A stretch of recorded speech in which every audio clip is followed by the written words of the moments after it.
Recording. Okay, good morning. Welcome to the meeting of the Leaders Portfolio, held in the presence of members, sportspersons from other political groups. The first item in the agenda is the monitoring of Executive Cabinet member decisions, which has been circulated. Councillor Wilkinson. Yes, thanks, Nick. Sorry to be a broken record, but I bet you can guess which bit I'm going to refer to. And that's the bit right at the beginning about West Bolton. You may recall on the 5th of February, I did ask a question about a one-line thing in the budget in a budget report. And I'm not sure which officer, I'm looking for you. No, he's not here today, Lee. Said, well, we might have to take the roof off. After we'd spent 900,000 fixing the roof. And obviously we had water ingress, otherwise known as a waterfall. And you very kindly, Nick, said that officers would meet all ward members, which we did get a month later on the 6th of March, which was even a bigger surprise. And even more scary when we found out that not only had we probably wasted £900,000, or we may need a new roof, that when the scaffolding was up last time, certain things had not been checked, i.e. the condition of the clock tower, big thing on top of the roof, the guttering and other parts of the roof. Officers at the meeting, no, he's not here. Promised all ward members a written update on all of those issues which were verbally discussed within in about a fortnight. So 6th of March, 14 days later, 20th of March, yeah. You may remember on the 12th of March, I did ask you at council, Nick, about where we were going for all ward members, because this is an important building for us, to say the least. And here I am in 10th, is it 10th today? I lost it, losing track. Right. Yes, sorry, 9th of April. I'm still waiting for this written report. I'm still waiting to get away from verbals to know what is wrong with this building. I mean, when we had the verbal meeting, we were told that, lots of hands going up, that we will be having scaffolding. It'll be up for a long while to investigate the roof and to try and work out what we're going to do with it. So I'd just like to know where we are, what's happening, when's it going to happen, and how much is it going to cost? Because, to be quite honest, it's become far worse than any Brian Ricks farce, to say the least. Thanks very much, Nick. Thanks, and I think those questions are very fair, and the issues that you're raising, I absolutely agree with you. That there are a variety of reasons as to why a major building project or renovation project can get delayed. We all understand that it's the real world, but the lack of comms isn't acceptable. I assure you, I am actually quite annoyed. If the councils were promised a written report within 2 weeks, going on for nearly a month ago now, and that's not happened, then I don't know what's occurred there, but I'm hoping that Mr. Dyson will be able to shed some light on this. Can I just say, Nick, I have tried to be reasonable. I'll give people plenty of time. It's not like I'm demanding a week later. Yeah. It's now a month. Completely understood. I expect people to deliver on what they're saying. I think, 6th of February, right through, we're now in April. And I think I've been, and I think my other ward colleagues, irrespective of party, have been reasonable as well.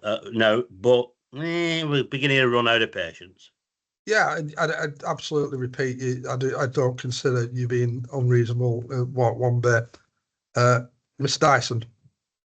Yeah, thank you, Leader, and thank you, Councillor Wilkinson. Probably going to disappoint in terms of level of information today, but really just to acknowledge it's an entirely reasonable challenge that Councillor Wilkinson has brought to this meeting. I didn't participate in the specific meeting that you talked about, Councillor Wilkinson, but I am aware that officers have been working in the background to resolve issues in relation to current contract award arrangements so that we can minimise further delays in the process and ensure that the contractor who was appointed to conduct the substantive works on the town hall is able to work with the council to certainly bring forward some of the inspection that's required and hopefully subsequent repairs. But I think all I was going to say, Leader, is I have my directorate leadership team this afternoon. I'm conscious that this is now an entirely regeneration-led project on the basis that money has been vied from corporate property services into the regeneration budget to enable us to tackle the project as a whole, including making good on the roof structure so that it is watertight. I have noticed that Paul has now joined the call, so I don't know whether Paul wants to comment any further than that. But Councillor Wilkinson, you have my commitment that I will raise this at directorate leadership team this afternoon, and we will ensure that you are and your ward member colleagues provided with a written update in the near term future. Thanks very much. Can I ask? I mean, I'm just before I bring Paul in, John. I'm going to presume that providing a written update is not going to be a hugely onerous task. So I would ask you to try to get that sorted within the next 48 hours. I don't think that is unreasonable for the ward members. Paul? Yeah, thank you, Leader. So part of the issue has been around how do we, in terms of procurement, how do we arrange for the procurement to be organised? We've managed to find a solution to the procurement.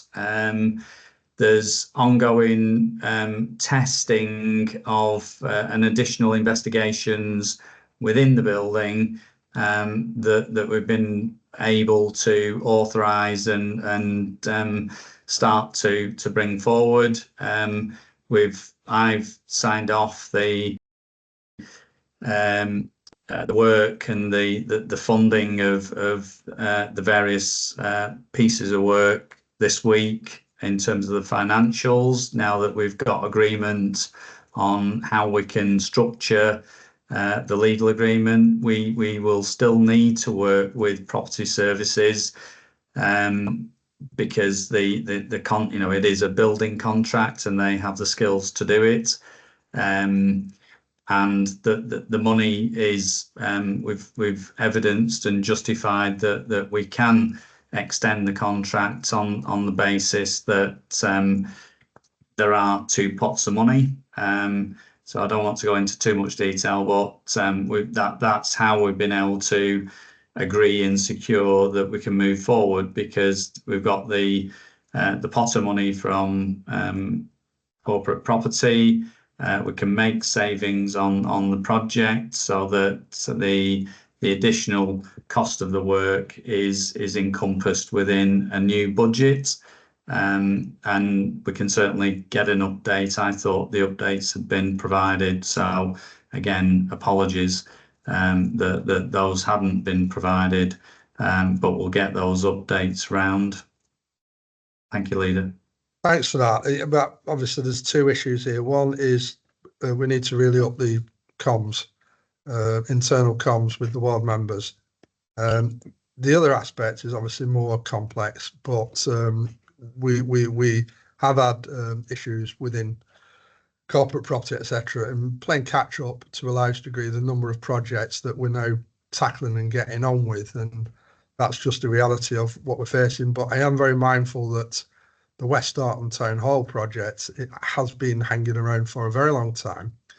It's gone through three administrations, and it's the word expedite can be used in these situations, but in whatever way that we can try to push capacity so that this gets to the front of the queue, as it were, for some progress, is something that we're all looking to do here.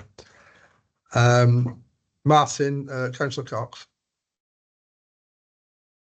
Thanks, Nick. I just wanted to say I think the money was first allocated in 2017, so we're not far off the 10th anniversary of the money being allocated. And of course, the amount that was allocated in 2017, I think it was £4 million initially. It would have bought you an awful lot more building work than it will buy you today.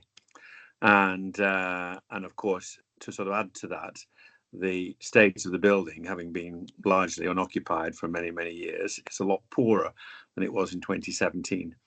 I don't have the detail in the same way that Paul and maybe John has, but I suspect that the resources available now are likely to be inadequate for the size of the project that building presents. I'm not saying that in a critical or praising way, just that the dynamics are changing rapidly. 4 million in 2017 will buy you an awful lot less construction than 2025. And that's been optimistic, 26, 27. And of course, the building is in a worse state because of the fact that it's simply been unoccupied for such a long period of time. So I do think, Nick, and I mean that I said this in a supportive way. You know, you need to sort of get a grip of this to find out now how much resource we've got and what's viable, and try and get it started as soon as possible. Otherwise, you know, the money that if this carries on for another 3 or 4 years, there's not a cat and else chance that the resources allocated will cover the costs that you'll incur in trying to bring the building up to the standard that people would expect. I say I'm not saying that in any sort of critical way. It's just reaching up now where the whole project will become unviable. Thanks. Absolutely, and I completely accept it. You know, 2 years under the previous Labour administration, 4 years under the Conservative administration, now coming up for 2 years again, the new Labour administration, and we don't appear to be making progress. Final say, Councillor Wilkinson. Yeah, I agree with what Martin's saying. I mean, 4 million, 7 years ago, well, 8 years ago, was quite a bit of money, but it doesn't help when we've wasted nearly £1 million of it, having a play at the roof. And like anything else in life, if you're going to do something, do it properly. If you're going to put scaffolding up and enclose an entire building and you're going up on the roof, check the roof. I know it sounds daft, but when I had work done on my house recently, well, a few years ago, I needed some work doing, and I got my builder to check everything. And guess what? Instead of just doing the chimney stack, I decided chimney stack, roof, guttering, etc. We have wasted, I'm going to say this, wasted money by putting scaffolding up, doing a part of the job, and then finding out the water is pouring in because certain things were not checked. And that came out from officers on the 6th of March to ward members meeting. We didn't check the...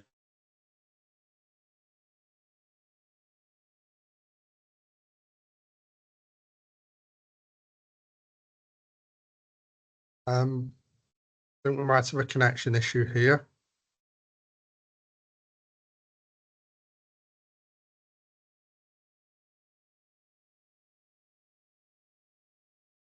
Can other people hear me?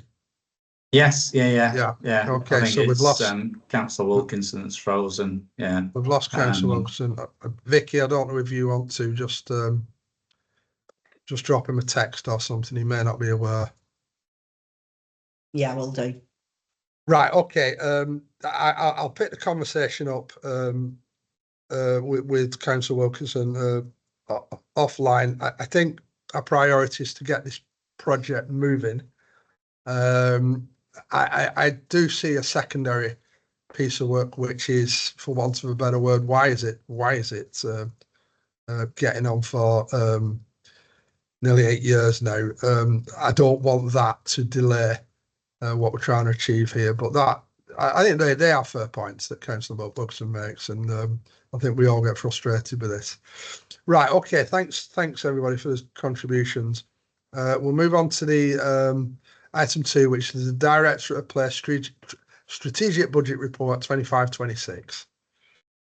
Graham, I presume. Actually, Leader, I'm going to ask Catherine Roscoe, who is our principal group accountant in the Department of Place and Chief Exec's Finance team, to present this report on my behalf. Okay, over to you, Catherine. Thank you, Chair. Okay, so this is the Place Budget Report for 2025-26. The Directorate Report for Place follows the Council Budget Report and is the final stage for the corporate business planning process for the financial year 25-26. The budget for the Directorate of Place is 34.493 million, and for this portfolio, it's 953,000. The Directorate has been given a 2025-27 savings target of just over 1 million. Section 4 provides members with the details of the savings programme and identifies the options that the Executive Cabinet member is asked to approve. For this portfolio, there is the Strategic Development Commercialisation of the Town Centre, 30,000, and a separate report will be presented in Q1 of the financial year 25-26. Section 6 provides details of any fees and charges that are proposed that vary from the underlying budget assumption, which is 2%. For this portfolio, there are no specific fees and charges proposed. The 2025-26 capital programme for the Directorate of Place is 31.930 million, and for this portfolio we have 7.171 million. The itemised capital programme is detailed in Appendix D. The Executive Cabinet member is asked to note the contents of this report and approve the recommendations in Section 9 that are relevant to this portfolio. Thank you very much, and I'll hand back for any questions or points of discussion. Okay, thanks. Before I bring in anybody, members just be aware that this report for Place goes to all of the other appropriate portfolio meetings for questions or comments on those specifics. So anything specifically to do with my quite small budget in the scale of things. If not, thank you very much, Catherine. And we'll move on to the next item, which is the Directorate of Corporate Resources Budget Report 25-26. Thank you, Leader. Again, this Directorate Report for Corporate Resources follows the Council Budget Report and is the final stage of the business planning process for 2025-26. For Corporate Resources, the 2025-26 revenue budget is 42.235 million. For this portfolio, we have 28.207 million. The Directorate has been given a 2025-27 savings target of 1.497 million. Section 2.10 to 2.15 provides members with the details of the savings programme and identifies the options that the Executive Cabinet member is asked to approve. Section 2.20 provides details of any fees and charges that vary from the underlying budget assumption, which is 2%. For this portfolio, there are no specific fees and charges proposed. The 2025 capital programme for the Directorate of Corporate Resources is 14.521 million, and for this portfolio, it is 2.311 million. The itemised capital programme is detailed in Appendix 6, and the Executive Cabinet member is asked to note the contents of this report and approve the recommendations in Section 7 that are relevant to this portfolio. Thank you very much, and I'll hand back again for any questions. Okay, thank you very much. Any questions or comments? Welcome back, Councillor Wilkinson. Okay. Yeah, thanks for that. Sorry about technology. Yeah, it plagues us. Okay, so if there's no comments, I'm happy to note and approve the recommendations as detailed in this. And I neglected to say that as well, Vicky, for the previous item. So also note and approve the recommendations in the previous item. Thanks very much. We now move on to a confidential item for anybody who's watching this recording back. This is due to the provisions within the Local Government Act 1972, and these items are exempt from public scrutiny at this moment in time due to financial confidentiality. So if we stop the recording now.